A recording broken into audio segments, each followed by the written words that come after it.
Veuillez prendre note, les conseils prodigués sont à titre informatif seulement et en aucun temps ne remplacent l'avis d'un médecin. Certaines plantes peuvent interagir avec la prise de médicaments. Assurez-vous de consulter un professionnel et de bien vous informer.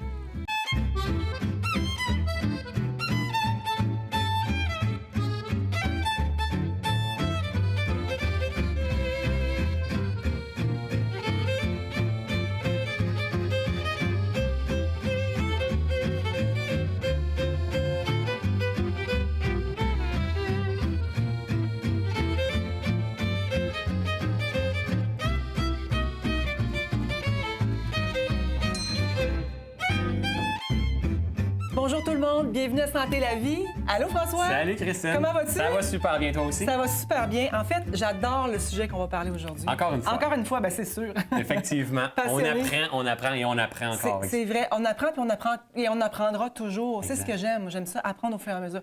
Aujourd'hui, François, on parle de l'aromathérapie. Oui. Avec le nez. Avec le nez, le pouvoir des odeurs au niveau du nez. Tout à fait, on l'oublie celle-là. Oui.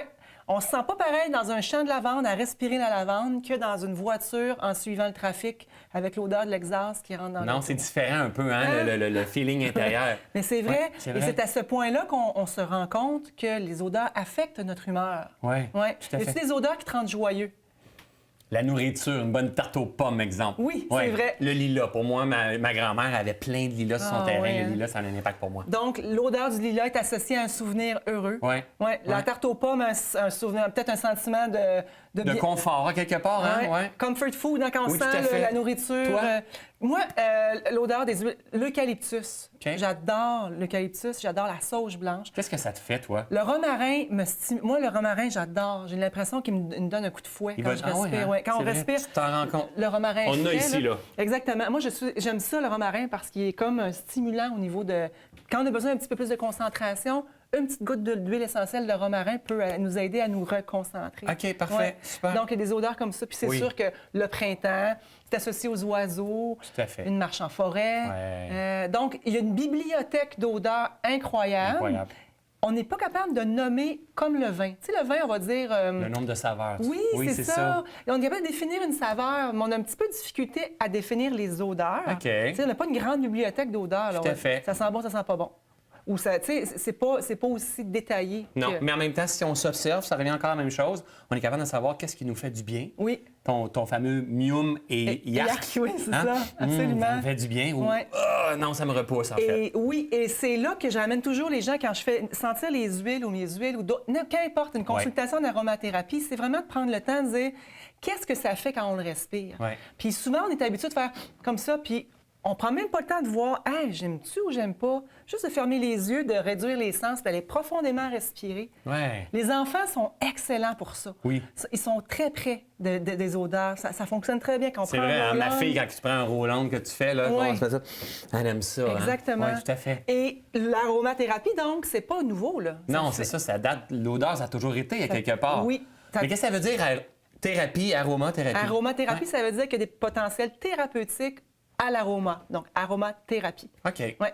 Donc, les gens associent ça beaucoup aux huiles essentielles, Ouais. mais ce n'est pas que ça, comme on vient de parler. Non. Ça peut être une tarte aux pommes, ça peut être une nourriture et tout ça. Mais c'est sûr que dans le contexte, maintenant, en 2016, on parle beaucoup d'huiles essentielles. Ouais. Et je pense que c'est important de voir comment les utiliser. C'est ce qu'on va voir dans l'émission aujourd'hui, parce qu'il y a plein de façons, il y a plein de choses qui se disent, et c'est important de comprendre que c'est des plantes, Ouais. que c'est extrêmement concentré, puis que ça a des effets sur le corps. Oui, tout à fait. Ouais.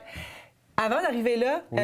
ce que j'aime parler aussi souvent, c'est de mettre en contexte au niveau de l'histoire. Oui, Ça hein? fait... Ça fait longtemps, depuis la nuit des temps, Oui, peut-être. exactement. Ça En 1800 qu'est-ce qu'ils utilisaient ça? Ils utilisaient ça. Même avant ça, chez les Égyptiens, il y avait des rituels C'est vrai, hein? ouais, de purification avec les herbes.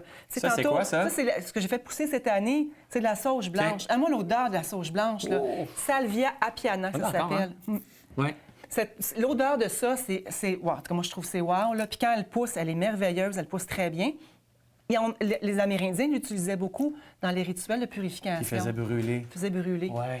Le mot parfum, François, Ouais. vient du terme perfuméum. Ben oui, on le savait, On ça. savait ça, hein? Ouais, ouais. Ça veut dire par la fumée. OK. Donc, il avait déjà trouvé une façon de retirer la molécule d'huile de la plante en faisant fumer. Intéressant. Ouais. Wow. Ouais. Et est-ce que tu penses que, là, 1800, les Augustines utilisaient ce genre de plante-là? En fait? Absolument, parce Oui. que dans ce temps-là, il faut se mettre en contexte, les gens ne se lavaient pas beaucoup. En fait, on croyait que se laver était très nocif pour la santé. OK. Moi, quand j'ai découvert ça, je suis comme, j'aurais fait, si j'avais développé une entreprise dans ce temps-là, j'aurais été probablement parfumeur. Tout à fait. Il y avait de la job en masse. C'est que les gens pensaient qu'en se lavant, ça allait diluer, que ça pouvait devenir mortel. OK. Donc, le parfumeur était très bien vu, puis il faisait des parfums pour aller faire... c'est l'argent. ça. Mais aussi pour cacher les odeurs. Oui, tout à fait. Mais les plantes aromatiques servaient aussi au niveau thérapeutique. Ça veut dire que quand on parle d'épidémie de choléra, des choses comme ça, dans les monastères ou dans les hôpitaux, ils se servaient des plantes. Les Augustines, dans une facture des années 1639-1640, commandaient cannelle, clou de girofle, Ouais. bois de santal, citrin, qu'ils appelaient ça. OK. Donc, déjà, les épices étaient là, probablement pour faire des vins médicinaux, mais aussi probablement pour les inhaler puis nettoyer l'air. Exceptionnel, ça. Oui, vraiment. Ouais. Qu'est-ce que tu dirais, Christine, si on allait voir Catherine au monastère des Augustines? Absolument. On est dans l'apothicairie, encore une fois. L'apothicairie, donc la place des apothicaires, extraordinaire. Elle nous parle du ginseng, elle nous parle des Amérindiens et elle nous parle de Montcalm. On va voir ça.